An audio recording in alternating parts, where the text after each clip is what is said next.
Hi, welcome to this video today, which is on the 19th of July.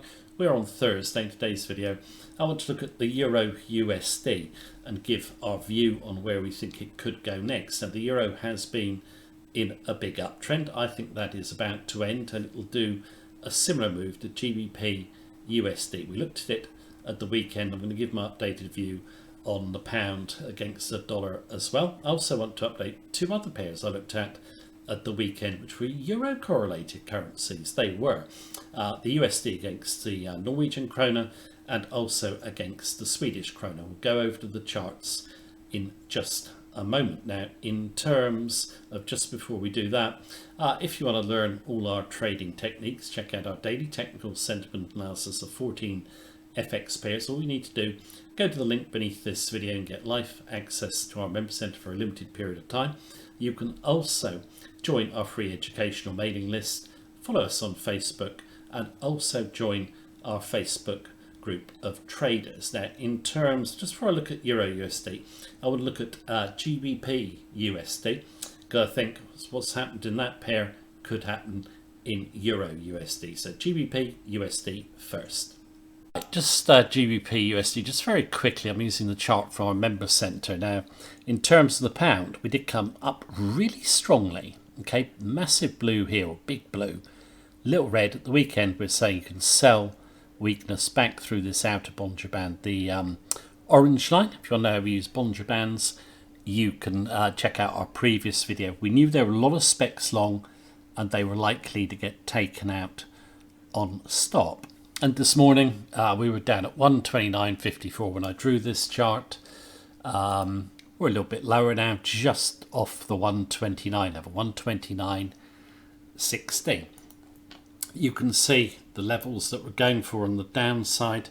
I think you might see a little bit of a swing to the upside in the short term, but more specs will get hit on stop and we will move lower in our view. Now, in terms of looking at spec positioning, this is a really good chart actually. It comes from, I think, yeah, it comes from Macro Ops, showing that in terms of British pound, specs had their longest position, or their biggest position, since 2014. We saw really big fall. Now, the reason that speculators built up a big long position in the British pound is the same reason why you've got a big spec long position in Euro USD. It's to do with interest rates and the economy. Now, Euro USD has not broken down yet, but we're hopeful that it could do so shortly. Now, when you're doing reversals, you do get good risk to reward. This one works really, really nicely, but we did try one here, selling on weakness after this big blue, just to be taken out the same day, and then off we go to the upside. But got that back and a little bit more now, and we're hoping we can run through the major support levels as specs get run on stop. Right, now let's take a look at Euro USD and go over to the chart. All right, we're just on Euro USD. I'll draw some levels of entry, stop and target. Just want to give a bit of background to the pair. Now, in terms of here, you have really big speculative buying come in, okay? Now, in terms of speculators heavily long of the euro, just as they were of the pound, and they're looking at interest rates and the economy, and I think their view is going to hopefully be proved wrong as we want to see the euro sell off. Now, in terms of what the markets believe, why speculators are bullish, interest rates, the ECB to do two more rate hikes, one in July and one at their next meeting. That's now discounted in the price. The Fed to do one more and cut in 2024. This led to the heavy buying above 110. That news is now discounted. That was on lower US CPI. Okay. This quote here, I've taken it from Commerzbank, and I can't remember this guy's name. I think he's really good. It's in relation to the ECB. As soon as hawks begin starting to coo like doves, we should listen intently. It therefore pays to seriously think about the time after next week's ECB rate decision, for which a 25 basis point rate hike has been priced in to bring the rate to 3.5. The market still sees the possibility of the deposit rate rising above 3.75, whereas our experts are of the view that the last step will occur in July. Now, in terms of this view, It's backed up by leaked media reports that point to the ECB after July taking a wait-and-see approach to interest rates and not being too hawkish. Now, in terms of good news on interest rates, that's in the price. But the market's just not looking at the economic impact in Eurozone of rate rises. It's already in recession. The market sees only having a mild downturn. It won't recover soon, as the market expects, even if the ECB don't raise rates. I'll show you some charts in relation to this in a moment. But yes, in really big trouble. US economy is basically more robust. It's in better condition. Finally, speculators heavily long of the euro, as I just said. Now let's just have a look at some charts in relation to the state of the Eurozone and also speculative positioning. First chart, which is a chart of the dollar index and its US dollar net options positioning v spot. Options market, major portion of the Forex markets. It gives us kind of a pole of what's going on in the overall FX markets, and you can see dollar has been sold hard by speculators. Okay, now in terms of individual currency positioning in the options market, this chart gives us the individual currencies, and the euro is highlighted. Now if you're below the white line, it's a short, okay, against the USD. If we're above the white line, it means we're long the USD. Okay, euro very long. If you look at the options position, it's second only to the Mexican peso. Now, in terms of, there's various other sentiment indicators you can look at, but in terms of that break of 110, there was massive speculative buying, from the sources that we look at institution-wise. Okay, so we know market heavily short the dollar and long the euro. Now let's take a look. We've already gone through interest rates, and I just want to go through here where the market just isn't focusing on the economy. Okay, now in terms, this is the City Economic Surprise Index. It shows US data beating forecasts. That's up here. Eurozone data just generally missing forecasts. This gap is too wide, and we put here we would expect the market to focus soon on weakness in the European economy. US economy is doing far better. Here's a chart of Eurozone composite PMIs, leading indicators. They're basically moving lower. Another chart in terms of consumer price trends over the next 12 months.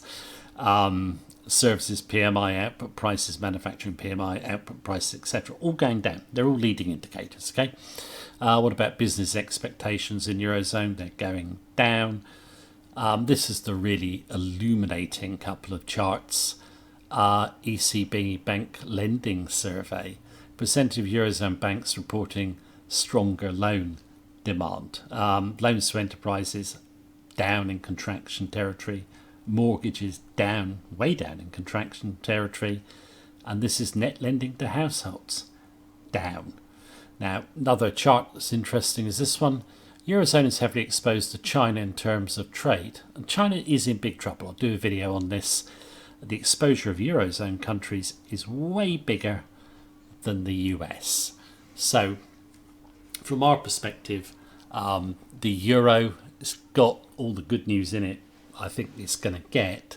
And hopefully the speculators, just like in the British pound, will get taken out on stop. And in the pound, they were long on the hawkish view of the Bank of England, and also that the UK economy will dodge a big downturn.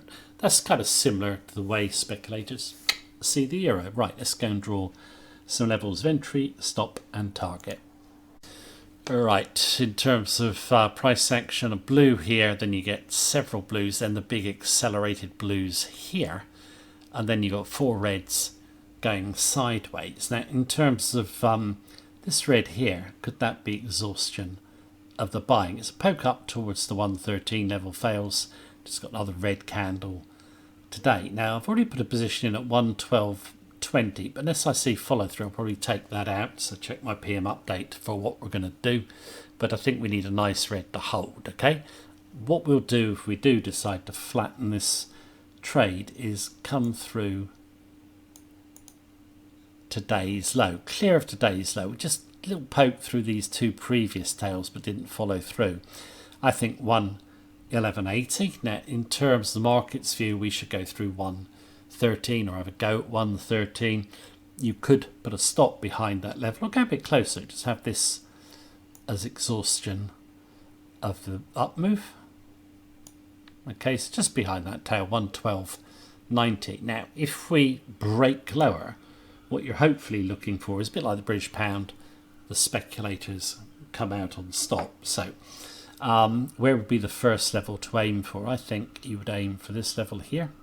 This is where really big buying came in above 110. Okay, I think the market at the moment, obviously those rate hikes from the ECB are discounted. The market isn't seeing that changing. They didn't see it changing in the British pound in terms of discounted rate hikes. I think they will, and I think they'll focus on the weakness in the Eurozone economy as well, which the ECB are mindful of. So I think, yeah, you could actually retrace this rally back to, sorry, get my line straight, 108.60.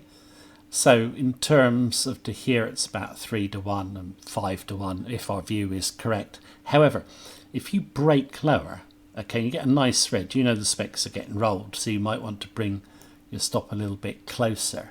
So behind, sorry, let me draw my line, behind that level there, which is really just a double top on those tails there, okay?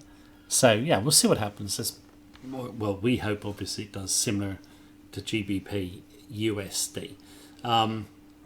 So yeah, bullish extreme. We're looking for it to break now. So just have a look at the two Nordic currencies against the USD. It'll be USD NOK first.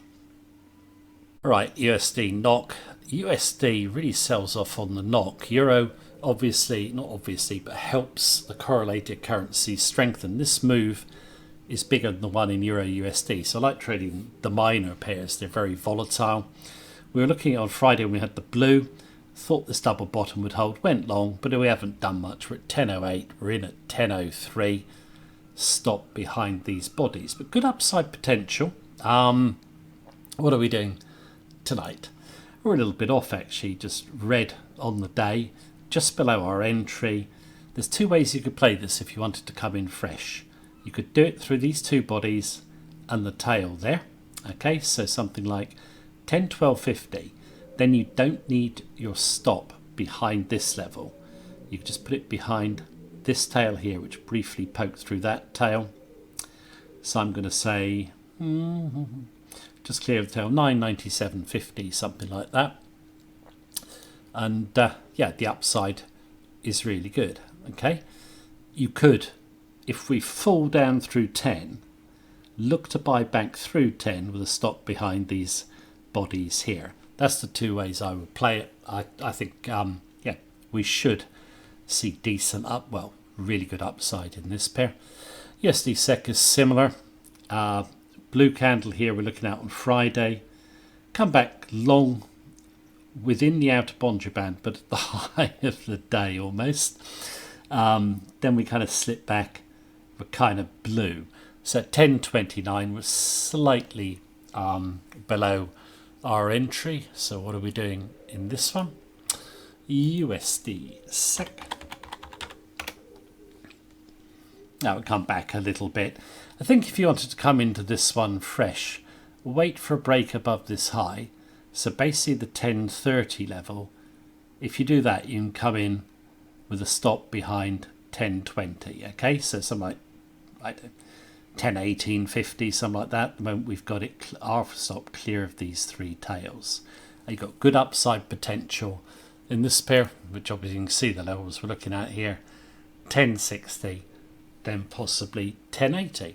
So yeah, they're the pairs. In terms of Euro USD, I wouldn't rule out a swing up to 113. If we do swing up to that level or through it, we would raise our entry and follow our views in the members centre, and I'll do actually a video rounding up a lot of pairs at the weekend, including the ones we've looked at. today. But that is the video for now. Hope you found it useful. Thank you for watching.